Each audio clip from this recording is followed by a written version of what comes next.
wrap up her limbs so she can lie, spinning silk around her. Watch her inhaling fireflies illuminate her from inside. We've got to cocoon her, constrict her. You will hold, will I teach her my fears if I try to protect her? Got to cocoon her, constrict. You will hold, will I teach her my fears if I try to protect her?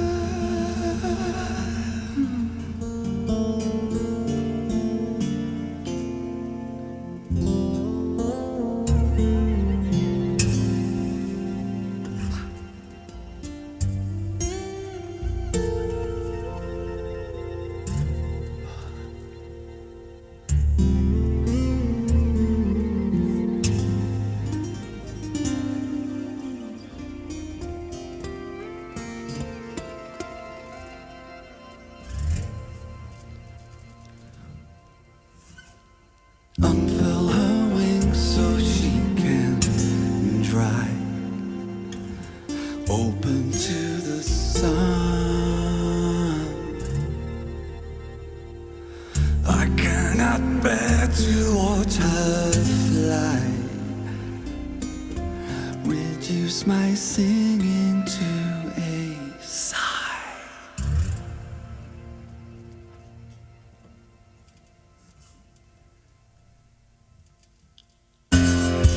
Got to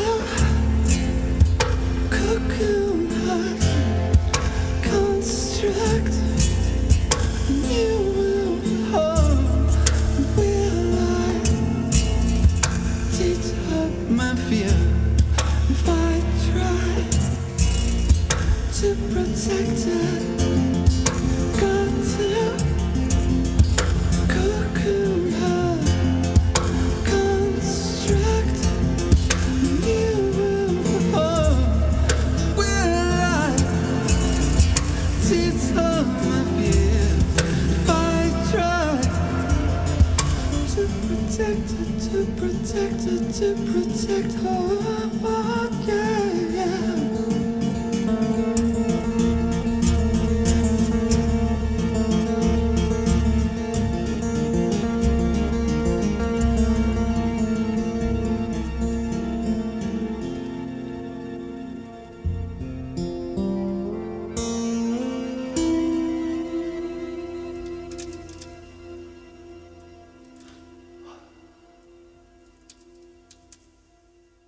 Welcome back to Andertons TV, ladies and gentlemen. That beautiful song that you just heard was by Jon Gomm, my guest today. It's called Cocoon. Thank you so much for coming in. It's a pleasure to finally meet you. We've spoken on the phone before, I know, but this is the first time I've met you.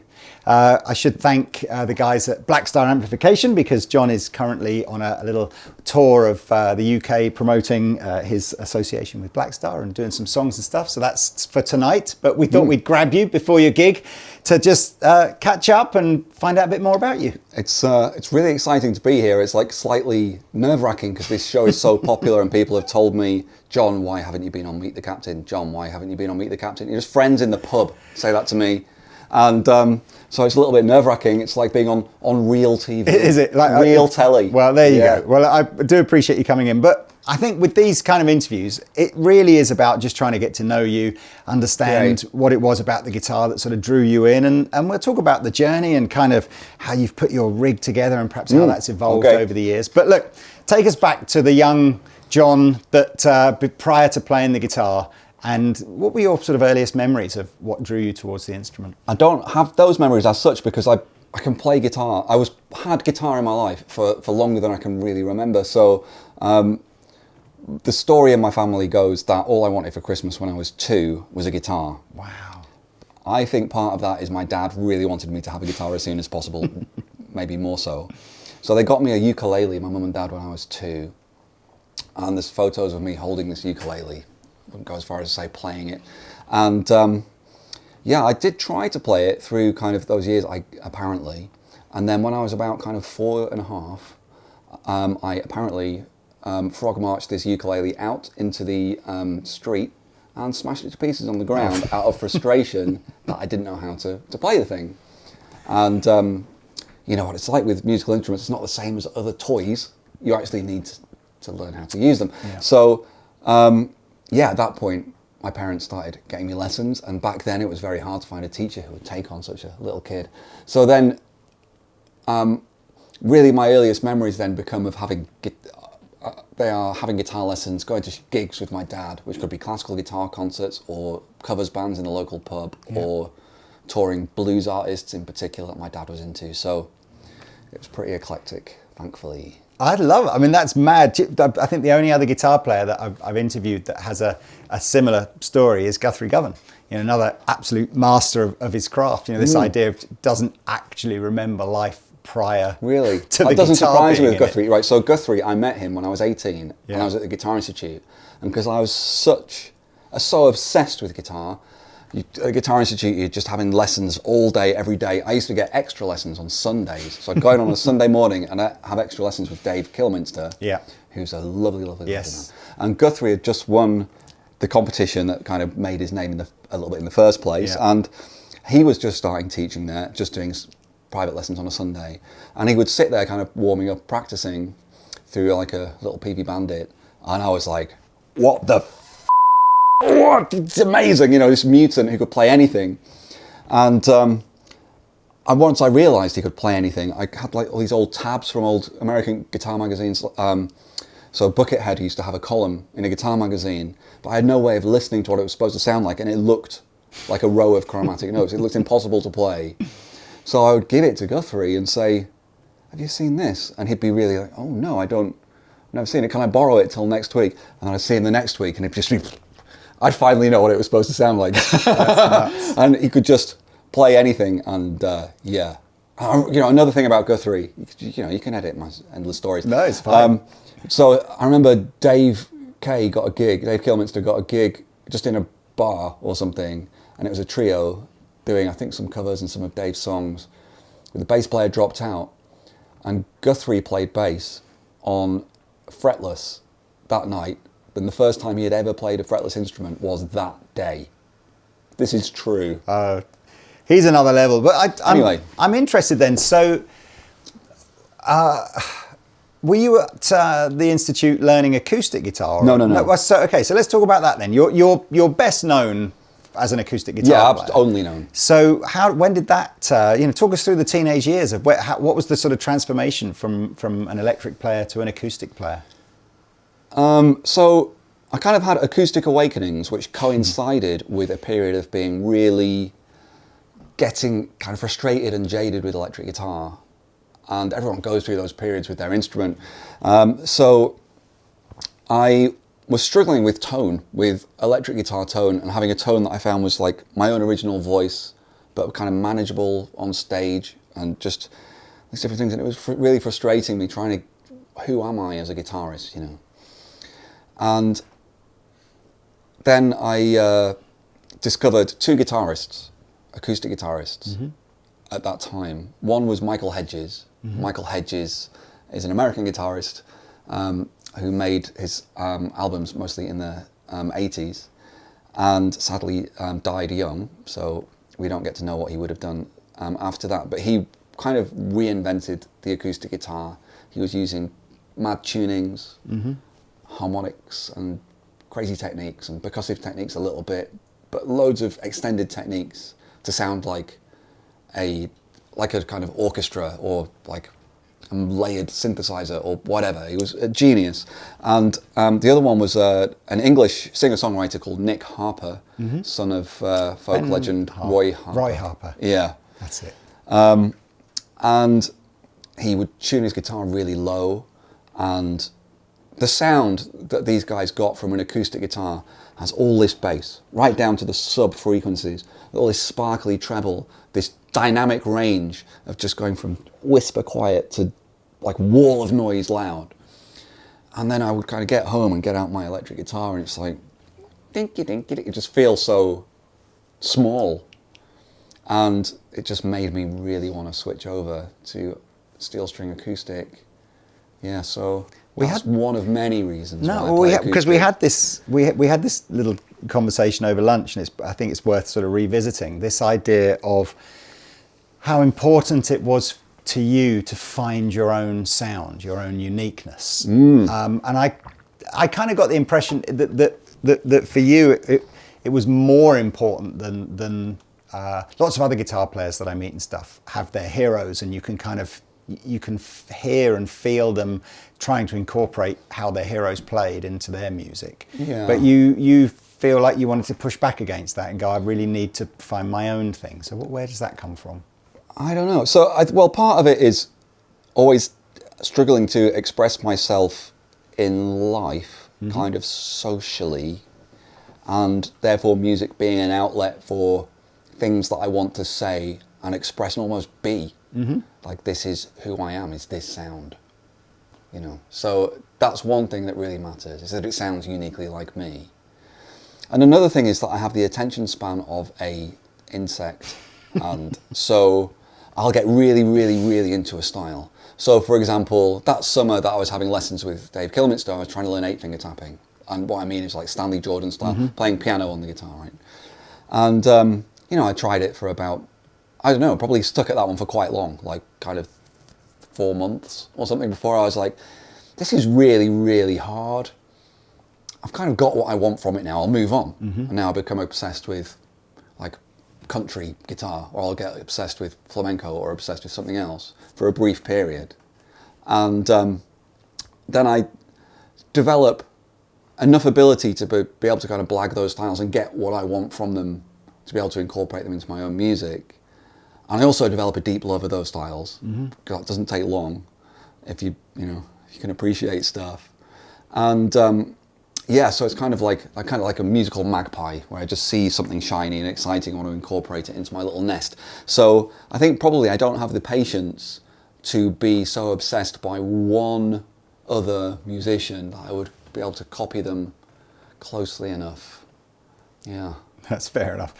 Was there ever a sense, did it ever concern you that perhaps the opportunity to be a solo acoustic guitar player, or an acoustic guitar player in general, may not have been as broad as the opportunity to be an electric guitar player? Again, it depends who you are, because I really struggle to work in bands. Again, it's my personality.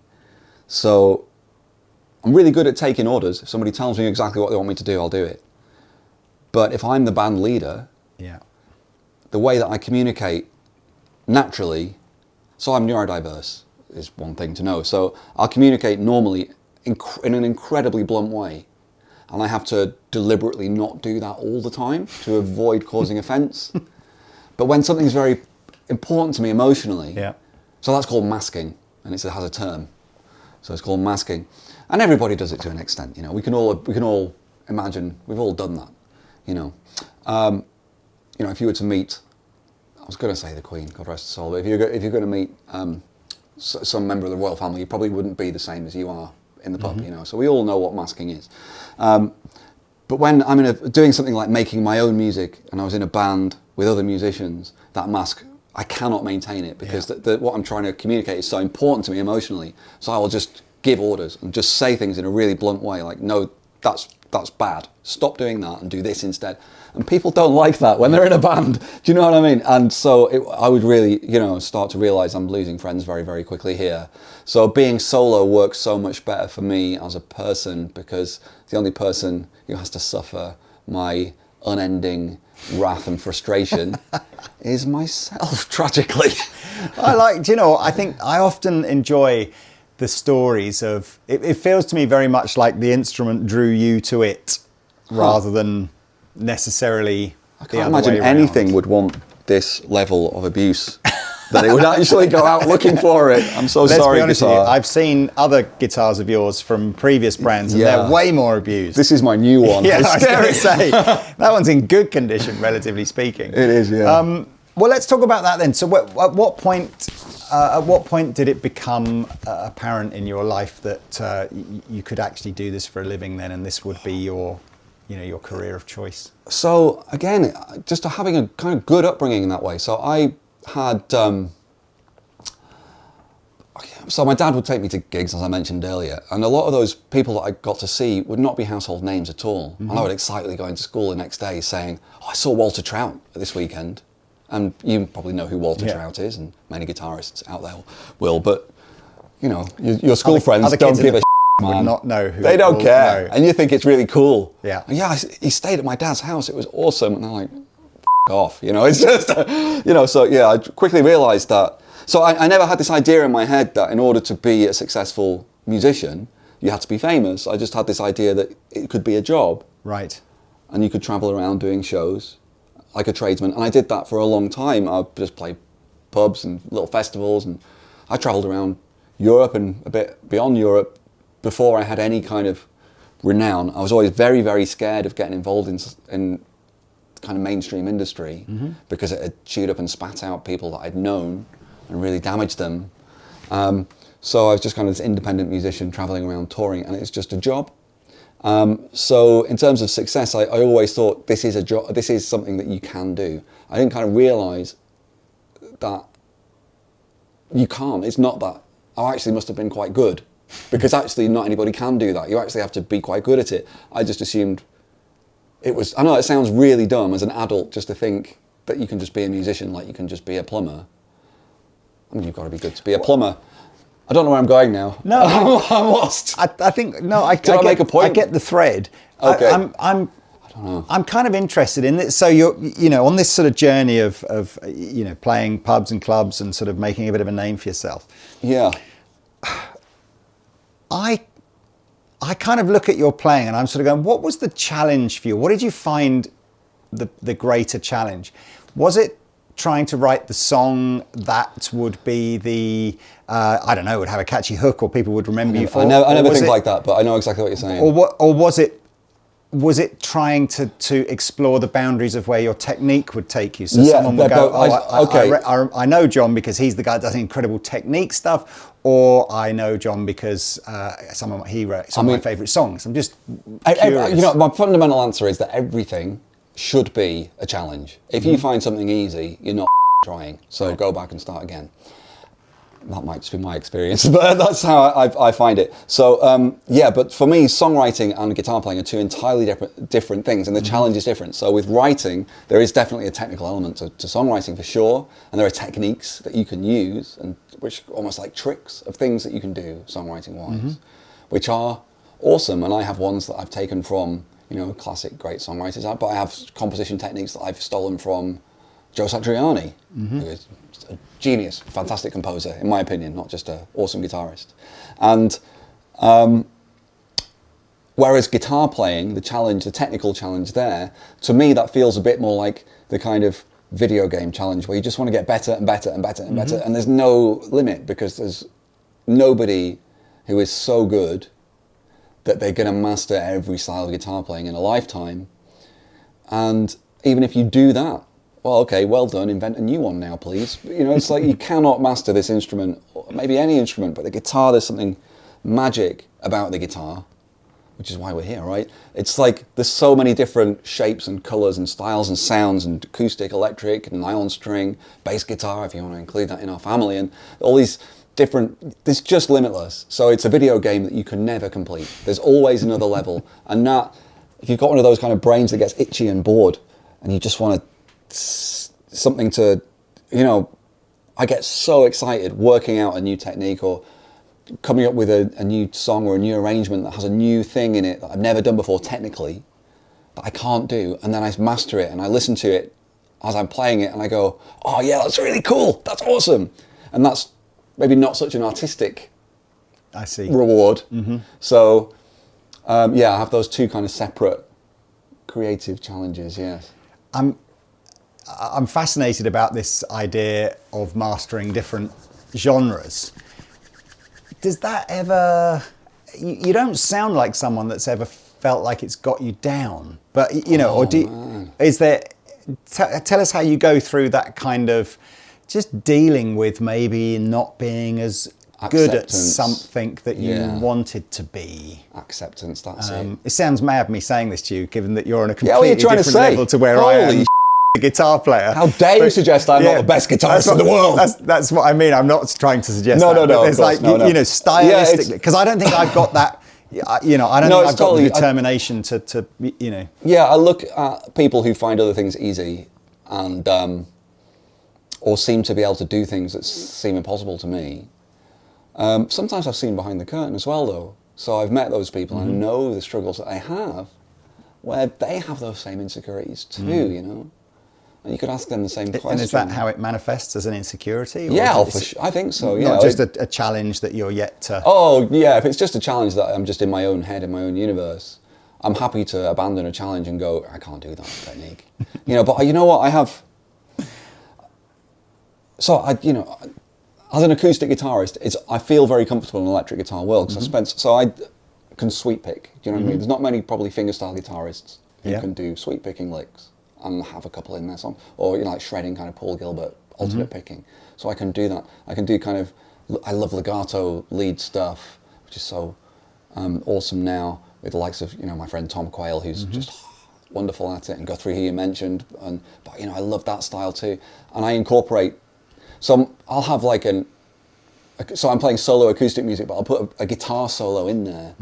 So to me, that's just joy. There's only joy really in that kind of technical side of things. And when I see somebody who can do something that I can't do, I just want to steal it. That's all. I'm just gonna pin them against the wall and say, "How do you do that? How do you do it? Show me now." What's the, if it's even possible to do? But what genre or style of guitar playing do you think is just great question. At a technique level, the sort of what's the Mount Everest kind of guitar playing? Yeah, I know it's all relative. You know what? I don't know if I've not a question I've ever thought of, because they're all at the highest level impossible. I mean, when people can do manouche guitar to an extraordinary level, that blows my mind. I'm not even sure I know what manouche So guitar like Django is. Reinhardt style, right, yeah, jazz. Yeah. Okay. That really blows my mind. Bebop guitar is just a nightmare. Oh my God. What about maybe another way of saying? But okay. Is it the 1,000 notes a minute stuff that you think is just the that, or is it like BB King at the other end? How do you just play one note? BB King. I met BB King once. Did you? Yeah, I got to meet him backstage because my dad, who's getting a lot of mentions in this video, he would take me to gigs, and he used to write reviews of gigs and records. It's like a side hustle job, and so yeah, we got backstage to see when BB King played in Blackpool. He was so lovely to me. It was like meeting Santa. It was so nice. He let me play Lucille, and me being a big fan, I knew it wasn't the Lucille because it had the Lucille inlay as opposed to his Dymo home printed Lucille sticker. They're all supposed to be Lucille, aren't they? Every guitar he owns apparently is Lucille. Oh really? I didn't know. You mean that. maybe there was the original? No, this is the story that all his guitars were called Lucille. Have you ever seen BB King's guitar instructional book from the 70s?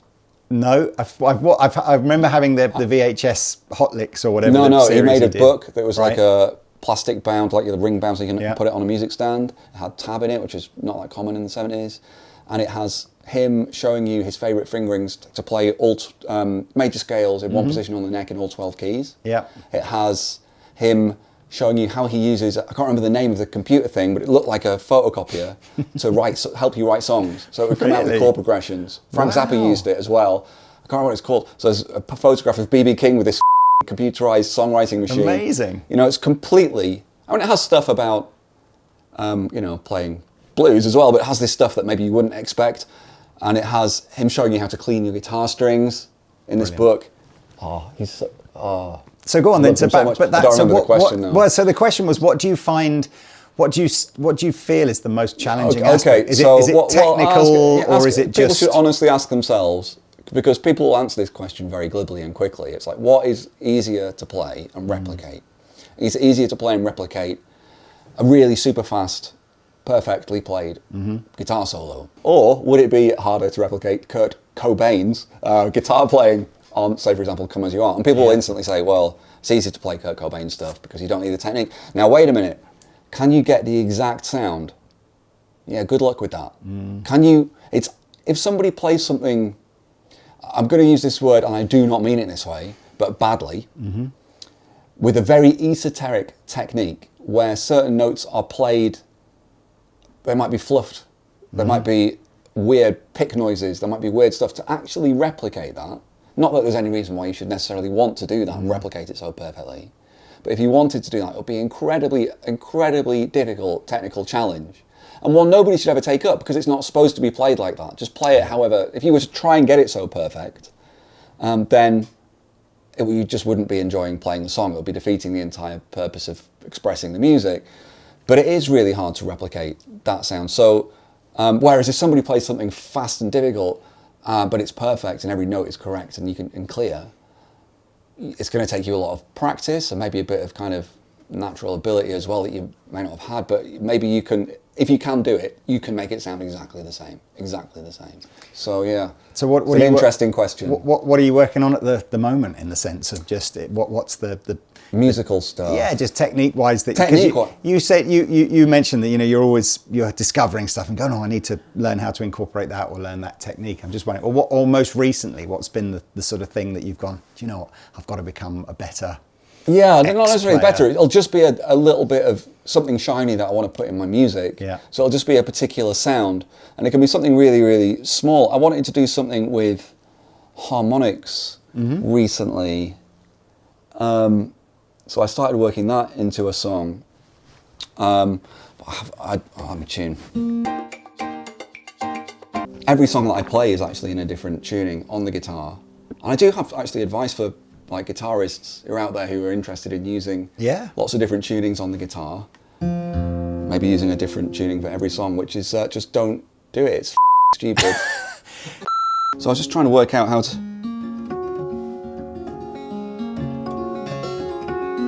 get these kind of bell-like harmonics for a particular thing that a friend of mine uses a technique, and I couldn't figure out what the technique was. And I saw like there's a little lesson that I could get, but I didn't want to do that. I just thought I'll come up with my own thing. So yeah, I worked out this. And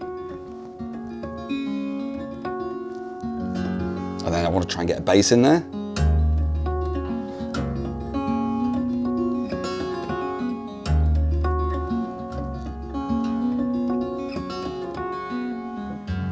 So if people are fans and they're thinking, I've never heard that before, that's because I've never played it in front of anybody before. I was literally noodling that like a few days ago, but it is going to be part of a new tune that I am writing. It's like a little intro. So yeah, so just occasionally I'll hear a little sound, like a little, technique that somebody's using, and often I will not copy how they're doing it. I won't be looking at their fingers necessarily going, I want to copy exactly how you're doing that.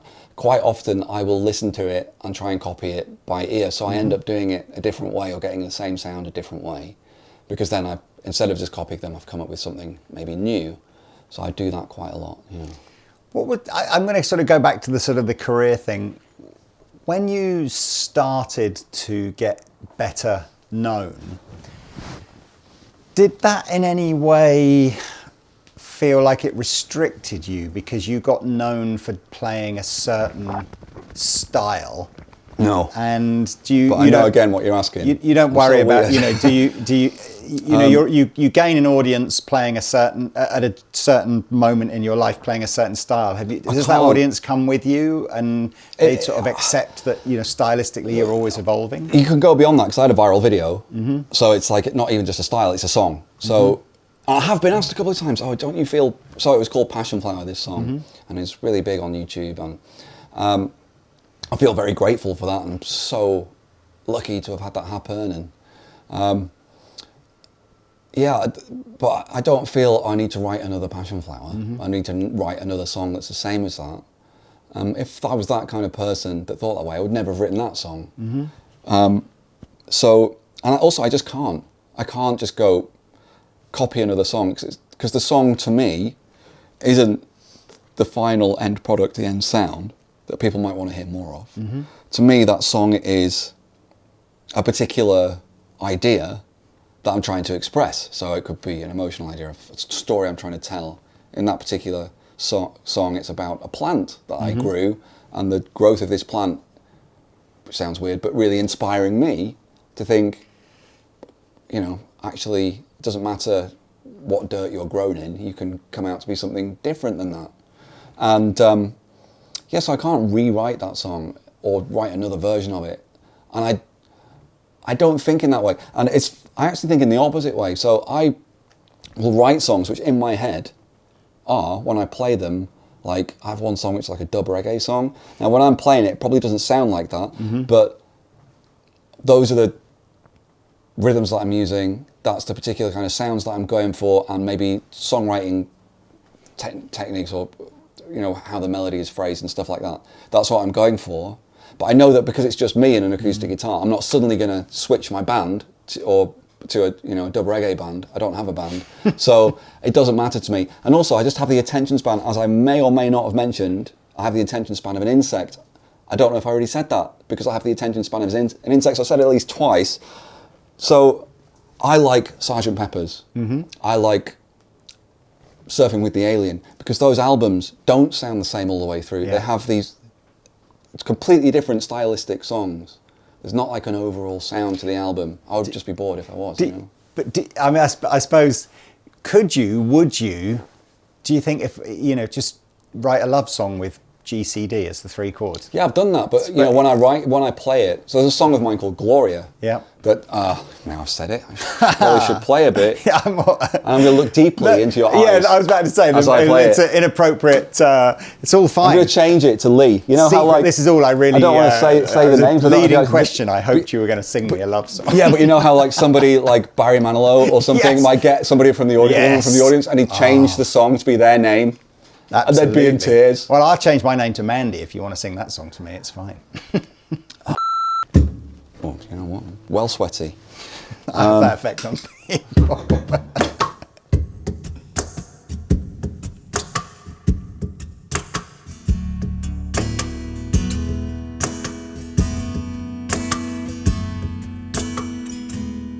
I remember that kiss. It was a moment of pure bliss. My stomach went tight, my head set alight, and I thought, hey, what's this? And I remember your arms and a few other body parts, and I knew I'd make sure that nothing of yours would go unexplored. And I said, I don't need no food, just give me glory again. And I don't need no music when I'm with her. Ooh, but I still need my guitar. Come on now.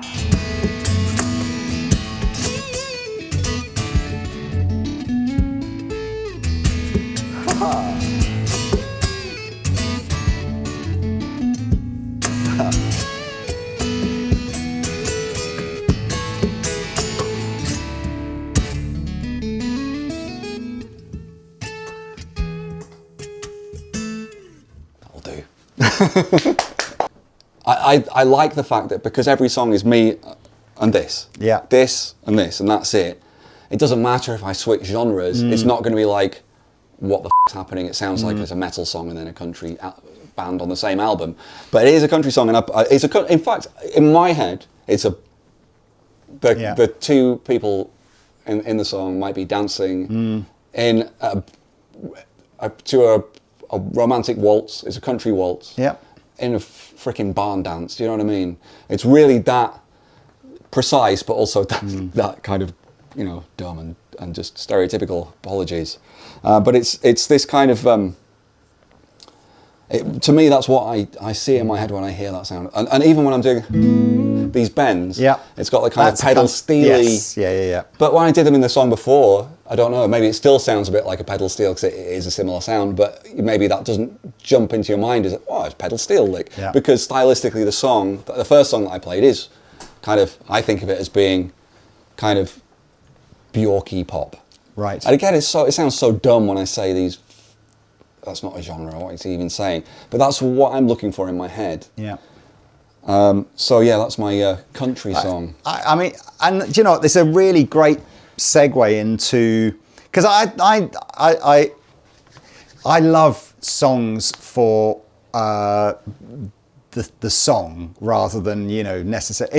If it's all about how technically difficult was it to play it, it kind of holds my interest for a short period of time. But ultimately, you might get excited watching it, but maybe not listening to it. And I found that really easy to listen to, and actually, and this is probably a compliment.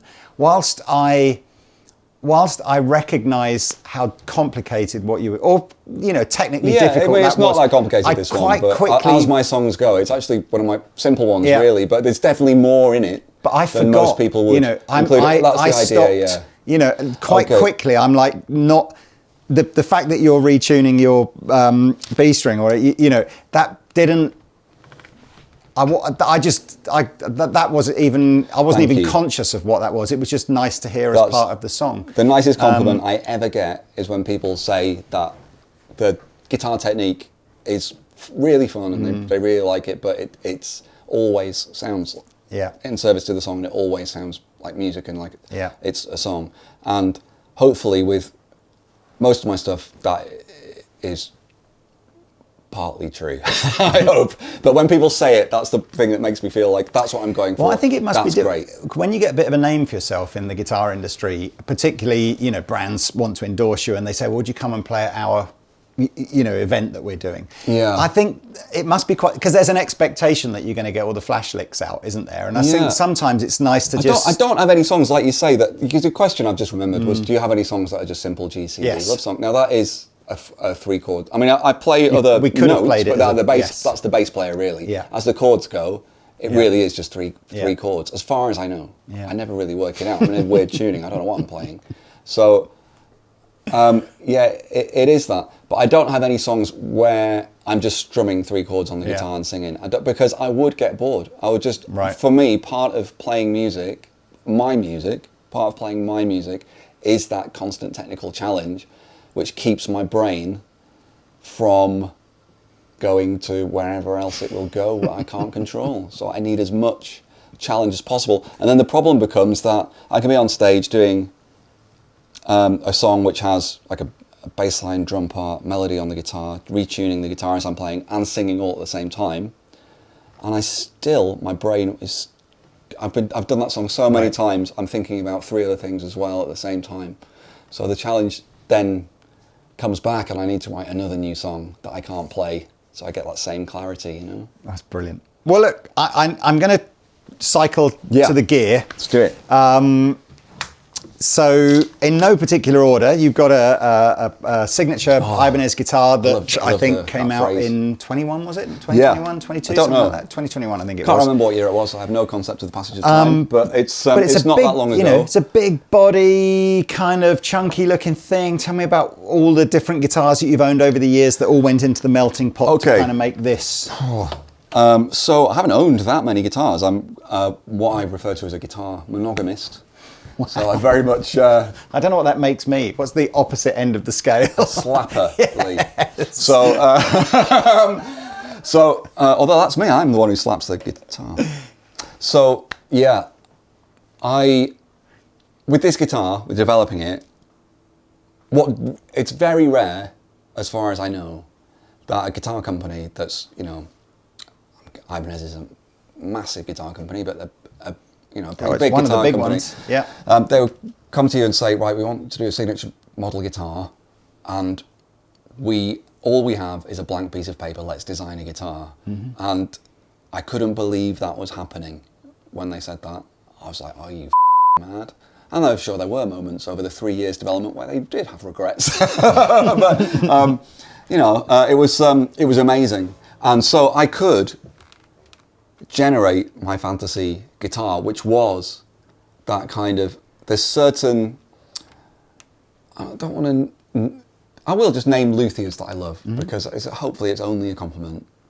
Because nothing is stolen, this isn't like a copy of anything. But so I played a Loudon guitar for many years, so there's definitely elements of Loudon inside there. And they can be things like, so what I love about Loudon is the physical size, because it means you can get all this extra low end.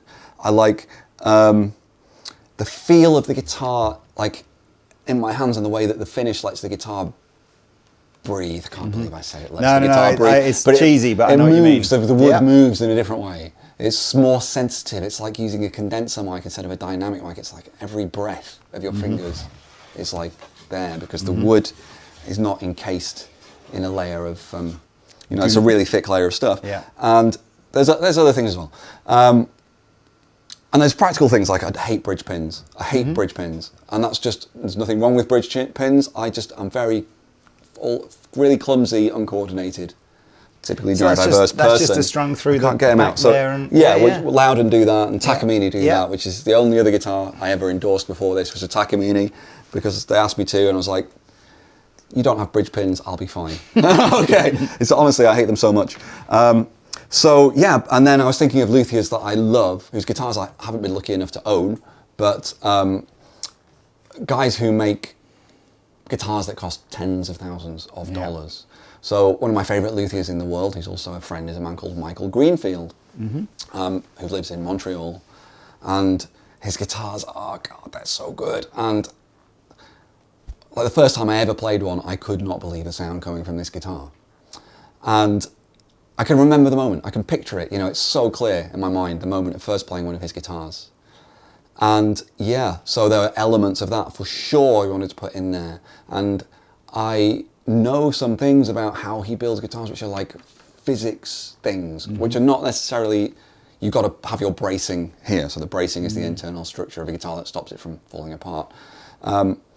So we invented our own bracing pattern. So this has a unique bracing pattern, does it? I say we, Ibanez did. I'm not a physicist. It's not what I mean? X brace or anything like that on there? There is some kind of I can't remember what they called the bracing pattern. You'd have to look on the Ibanez website. They've given it a name, as tends to happen when you come up with a new bracing pattern. But it is somewhere, there's more of an A than an X, but I can't remember exactly. But from talking, or also Roger Bucknell at Filed Guitars, which is very close to where I grew up. So I took my guitars to him to get set up when I was a kid. So my electric guitar sometimes. And he would tell me a lot of stuff about the basic physics of guitar making that I would then come to understand. But there are details that the top modern luthiers are using, like they're often using a slightly extended scale length, so you get more more kind of what I call a grand piano bass, which this guitar definitely has, hopefully. This right now is tuned to somewhere around A. I'm never perfectly in tune. Somewhere around A, and the lowest that I go at the moment in a song that I'm gigging regularly is, I think, a G. So when I say G, if you think of a bass guitar, regular four-string bass guitar, it's your E. Is it your third lowest note, fourth lowest note on that instrument? So it's pretty low. Yeah, and that'll cope with that with a relatively normal set of strings on it, will it? To get that low, I use. This is a 68 gauge string, so I use heavy strings. So. Yeah, I use new-tone strings, which are not that easy to get, which is a shame because they're British handmade strings, and they're hand-wound, and they sound very, very different to regular kind of hex core, whatever, strings. There's a different tonality. The only other strings that are really like this are piano strings.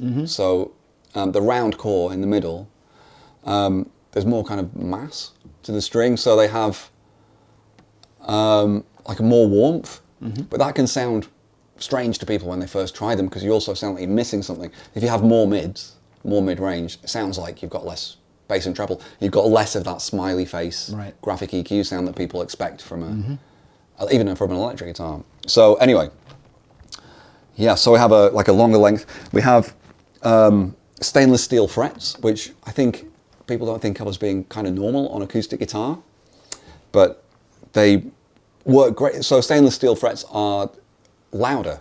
Yeah. So if you do tapping on an acoustic guitar, you start to realize that it's kind of quiet, especially if you play unplugged in an open mic night or something. So the stainless steel frets will give you more clarity and volume for that. There's loads of little details, like the body is asymmetrical, so the waist is not symmetrical. And if you look at that brace inside, can you see how it's at an angle? Yeah. Little things like that I love about this guitar. So most guitars, it's just big circle, little circle. That's your design. But there's no reason that it can't be asymmetrical in terms of the sound. And we can make it more comfortable because it's so big. The problem with a huge guitar, you know, they sound great, but a lot of people can't reach their arm over here. It feels like this, you know? So it's a bit smaller here, and to make up for it, it's a bit bigger there. So it's more comfortable to hold and to play. My favourite things are those really silly details that were my idea, and Ibanez being incredibly open. They said no sometimes because the idea was, in retrospect, stupid, but they would really consider everything. And so my favourite thing is the fact that the bridge is offset. Can you see how it's not straight? Yeah. And the reason I love that is because it changes the pressure on the wood here and opens up this space a bit. So when you do this kick drum sound, which is very popular in the percussive acoustic world, you've got a bigger space and it sounds deeper and lower. It's awesome. And I just got so I don't really like multi-scale guitars. Yeah. I don't really like playing them so much. But when I've played them, the one thing I love is the fact the bridge is angled, because it changes the tension on the strings when you're finger picking a bit in a good way. Yeah. The strings that you want to be loose are loose. The strings you want to be tight are a bit tighter. And you get this extra space here. So I was like, can we just angle the bridge? Is there any reason why not? And Ibanez said, you know, we'll give it a try. And then it was cool. And to look at it, you wouldn't notice probably. And even when you do notice it, I think it's a pleasing aesthetic. Yeah, it is. It's cool. That sort of, you know, looks odd. It's because it's so subtle, I think. Yeah. But no, it's good. I love that. I love just those little details. But the reason I love those really is my very favourite thing is just the flipping headstock. And the only reason is that the first meeting I had with Ibanez, they said the one thing you won't be able to have a say in is the headstock. Right. Because this is our brand, you know. Yeah. People see the silhouette of a headstock and they recognise the guitar. But we are going to do a new headstock shape for this guitar. And I just thought, I'm going to do one and send it to them. So I drew a headstock shape and sent it to them. And I said, I know you said, I'm just sending it in case you like it. And I had a meeting with them. They came up, some guys came over from Japan to show me the very first prototypes. And they said, we have something else we want to show you. And Masashi reached into his bag and pulled out this disembodied headstock. And I was just, I drew that. And he said, yes, we decided we're going to use that headstock. We really like it. I was so happy. And it's obviously, it's irrelevant to the sound of the guitar, really. But just for me personally, it's such a thrill to have that happen, you know. So is the thing on the back the Tonewood amp thing? No. Oh no! You know, I didn't even see. I just sang you a love song. You might as well grab a hold of that. Hey! To be honest, all I saw was from the side, and it looked like that thing that gives. Oh wow, that's just for comfort, I guess. This is what I call my prosthetic beer belly. Right. So when I'm standing up. So I went from playing... I love it. I went from playing like an electric guitar to playing a huge, great, big, fat, jumbo acoustic guitar. And it's like 5 inches deep. And it feels like you're playing like this. You can't see anything. Normally you can lean over your guitar and see a bit what you're doing. Yeah. And I couldn't. I literally couldn't. Right. So I started angling it up. And also when you start doing this drum sound, because I'm so skinny, it would bang against my hip and I get an extra little knock on the back. So I just decided to stick a cushion on the back. There's people doing that. Yes. No, I didn't. Charge 40 quid but or something. But there are people now copying that and doing it, and it's nuts for me to... And they've made them really well, whereas mine's just wrapped in gaffer tape. I think there's got to be... We can use the name Gomm. I'll think about that. That's what I'm good at. I'll think of... A Gomm cushion. There's got to be a pun. Yes. Yeah. Give me a minute. Okay. Anyway... It's very comfortable. So we're going from there then. We've got what, just a... Fishman, is it Fishman sort of magnetic pickup? The pickups. So this was the hardest bit in a way. So Ibanez said that you can just use whatever pickups you like, you know, and I have a lot of experience trying different pickups over the years. But I wanted all the pickups to be this one combined system, which meant the one company had to make it. So a lot of guys you'll have had on, like Doors, or I don't know who else you've had on who's a fingerstyle guitarist. Well, You've definitely had Doors. It'd be I Mike messaged him and Tommy earlier. and who else? Actually, you probably haven't had Tommy tons of- developed his own pickup system for the Maton, as far as I know. he did. Doors, by which I mean my he's got beloved, DiMarzio my and- beloved Mike. I love Yeah. you, mate. Oh, he's so good. He's again a wonderful, amazing guitarist. I'm just thinking about Mike Dawes now, and I've gone all fluffy. I love him so much. It's the hair, I so guys like me and Mike and others will often have a mishmash. So Mike, as far as I know, has got a DiMarzio here, a K&K in here, because that's my old K&K. Right. And we swapped it for my pedalboard back. Right. Because, you know, this is a very small world of professional fingerstyle guitarists. I don't know what else he's got in. I think that might be it, because that K&K's got on Mike. I don't know, but he might have changed it again. But it's often a mishmash of different brands and stuff. But I wanted it to be a combined system. And I love the Fishman Rare Earth blend. I've used it for a long time. So it's a magnetic pickup here, a humbucker, and a little condenser microphone on a gooseneck. But then you need a third, I need a third pickup, a third element, which does a job that neither of those pickups can do. So your humbucker is kind of the directness and the clarity of the notes. Your microphone is your acousticy prettiness and also picks a lot of stuff up. But to get this kind of deep kick drummy sound here, you need something that's in contact with the wood. So it's a bit like you're hitting a microphone. So that's called a transducer, or the old-fashioned word would be a contact mic. But it's a piezo of some kind inside and encased, then stuck on the wood. But I don't have one under the saddle, that kind of piezo pickup under the saddle. This one's stuck onto the wood inside. And Fishman had ones of those, but they were very old designs, and then they came up with a brand new one, kind of just as I was losing the will, and tried for like 50 different pickup systems. And so they built us a combined system, which you can only get in these guitars. So it's the humbucker, the microphone, and this thing called the power tap, which is stuck on the bridge plate, which is the wood inside. And then you can use one mono cable if you want to and blend the pickups in here, or you can use, as I'm doing, I've got one mono cable and one stereo cable, which is what most of the kind of pro fingerstyle guys will be doing now. They'll have multiple pickups and split outputs, and you take it to your amp or your little mixer or whatever you're using, and you can blend all those sounds together. And So you're taking those out into a pedal board, which is, I guess, a mixture of what you're processing your voice with and what you're processing the guitar with. Yeah. It's Take us through. You know, we'll get to the Blackstar amps at the end, just before everyone at start Blackstar's panicking. going. Yeah. forget So the humbucker is going through this octave pedal, Boss OC5, and this Zoom multi-stomp, which is so much fun, this pedal. It's got amp simulators, crazy reverbs, pitch-shifted reverbs, like shimmery reverbs. Basically got a lot of sounds which are very similar to those in some boutique reverb and delay pedals. Strangely, coincidentally similar, but all in one pedal. Right. All in one pedal. So there's one called Particle Verb. People might know where that comes from if they're big fans of certain product, or there's like a shimmer verb, or a it's not actually black, just a very dark hole reverb. Again, people might recognize that one. And they're kind of 90% there for how much they sound like the originals, but all in one pedal, and it's got amp simulators and overdrives. I heard you use a little bit of overdrive when you were playing that song. Yeah, it's so much fun. So I just put those things, those kind of special effects, as I call them, on the humbucker, and the three pickups go into this thing here, which is a interface / mixer. So I can mix, compress, and EQ the different pickups, and I can control it from my phone. I've got a little Wi-Fi router on my board. Wow. And I have, then everything goes into here, which is the TC Helicon Voice Live. So the whole guitar then goes into that in mono, sadly, because it doesn't have a stereo input. And then that adds the kind of master bus effects, as I think of them. So the reverbs and delays that are kind of on everything on the guitar, and my vocal goes in there as well. Then I output everything to the amps or the front of house. Yeah.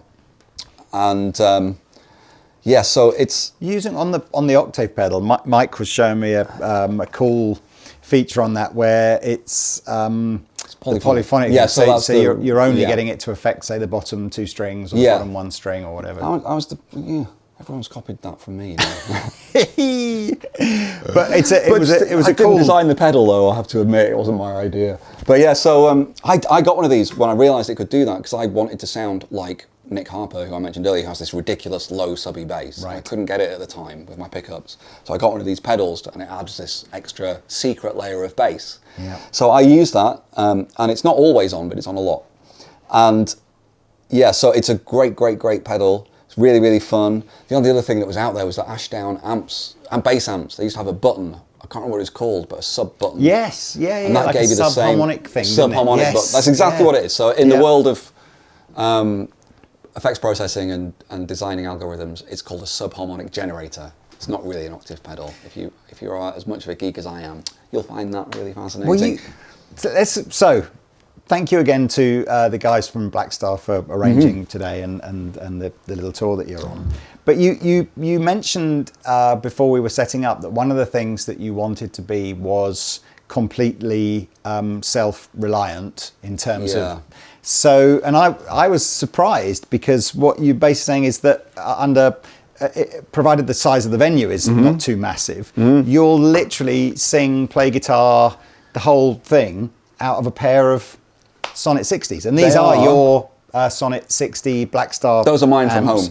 from home. So, I mean, obviously in this particular demo, you're hearing Some DI the DI out from the back of there because it's not really possible or practical to try. It'll be very weird up. to sing through an amp and mic the amp. Yeah. That'll be some kind of experimental production technique. But that's what so tonight, for example. Tonight we're going to do that. These 2 exact little amplifiers playing in front of about 100 people, probably a little masterclass type thing. Because part of the event is, it's a Blackstar clinic.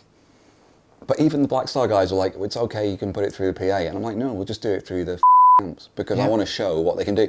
And it's not just because, I helped to design them. So there's a little bit of ego in that. It's not just me trying to say how awesome Blackstar is. So, so I helped design it. And when I say helped, I'm not an electronics engineer. I was saying, this is what it needs to do. This is why all acoustic amps are because this, again, I told you I was blunt. It's fine. This is why all acoustic amps Jon Gomm are his and his and I cannot use them. That's what it needs to be able to do. And by the way, if you make an amp, it doesn't matter how much work we put into it, and I can't use it, I don't like it, I won't endorse it because I can't lie or use something that's not good.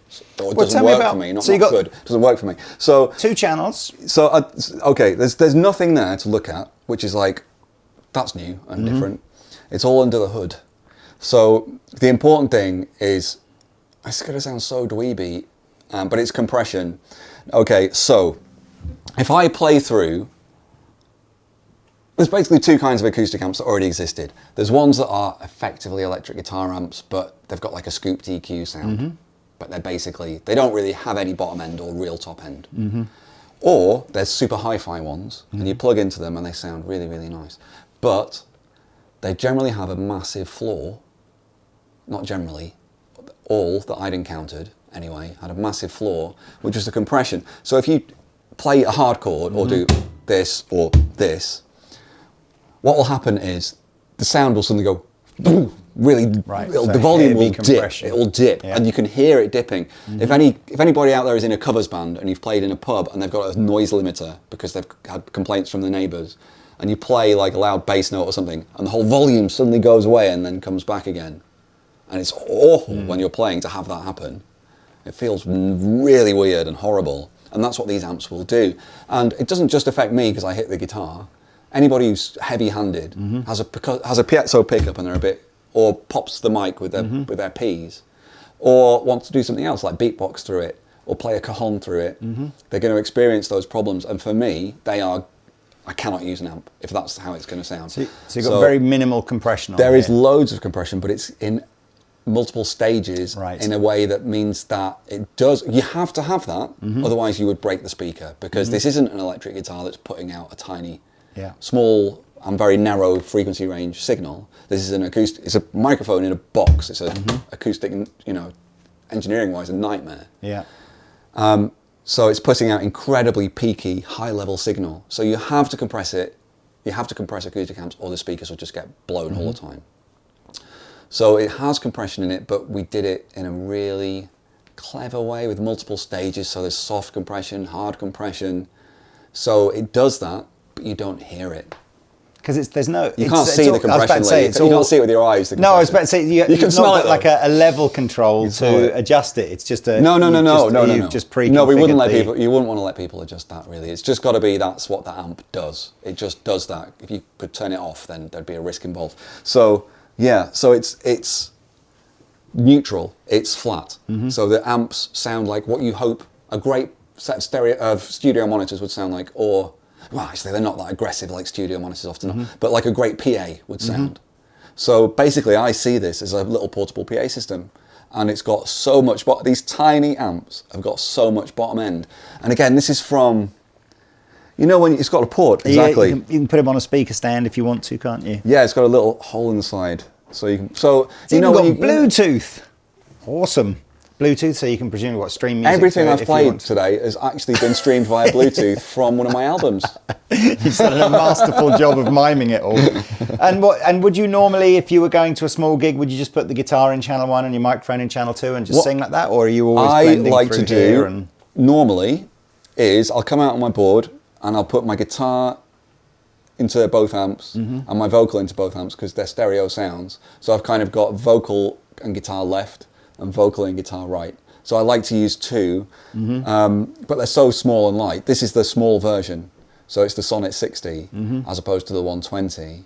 So I tend to use the 60 because I like to use a pair and I don't want to carry two big amps because I'm feeble and lazy. So yeah, it's, and it will be, you'll hear it tonight. You'll be surprised. No, and again, for the people watching, we've actually got all the EQ flat.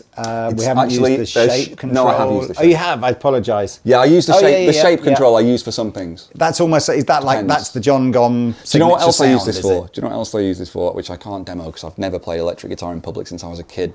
One day maybe I will. But I play a bit of electric guitar, at home and put it on my recordings sometimes. And when I'm playing, so, you have a full range, what's the FRFR. Full range flat response, isn't it? Yeah, full range flat response speaker. So these are amazing at that. Right. So you could use a little processor or something. So I will play through like a multi-effects amp simulator, the kind of thing, with my electric guitar and plug it into one of these, or two if I want to be stereo, and have them on different sides of my studio. And I prefer the sound than from my fancy studio monitors at home. I prefer playing through these than through the monitors. So they just sound, I don't know. The monitors, as you're aware, with studio monitors, it's very much like playing through. They just have that crystalline thing at the top end in particular. They can be quite harsh. They're not for listening pleasure, are they? I would say usually. Like studio monitors are for a different thing, aren't they? For electric guitar as well, it's such an unnatural. Yeah, it can be like a bit like. So yeah, these don't do that because the point is they sound nice. So so they're really awesome, and yeah, I'm really happy with it. Thank God.